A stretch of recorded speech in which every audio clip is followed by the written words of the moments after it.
Beda usia Tun Mahathir Mohamad dengan istrinya Tun Hasma binti Haji Muhammad Ali 1 tahun 2 hari. Tun Mahathir lahir pada 10 Juli tahun 1925. Kini genap 100 tahun.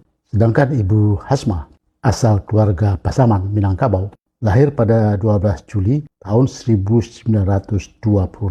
Kini berusia 99 tahun. Keduanya hingga kini tetap beraktivitas. Masya Allah. Pasangan ini menikah pada tanggal 5 Agustus tahun 1956. Ketika berada di kantor Yayasan Pak Mahathir di Putrajaya, Malaysia, saya tertarik pada pesan berbingkai kaca, tulisan tangan Pak Mahathir.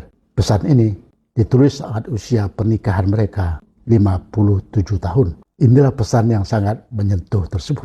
Hasma telah menjadi istri saya selama 57 tahun. Saya tak tahu sama ada ini boleh menjadi contoh kepada sesiapa. Hakikatnya, di zaman ini, tak banyak istri yang bertahan terhadap kelakuan dan cara hidup suami. Nampaknya, Hasma mampu sabar demi kebahagiaan keluarga. Tanda tangan Mahathir Mohamad. Pesan dan kesan Pak Mahathir ini serasa ditujukan kepada semua pasangan suami istri, dimanapun berada, menjadi contoh dalam membangun keluarga. Selamat ulang tahun Pak Mahathir dan Ibu Hasna. Semoga senantiasa dalam lindungan Allah Subhanahu wa Ta'ala dan menjadi contoh bagi kami.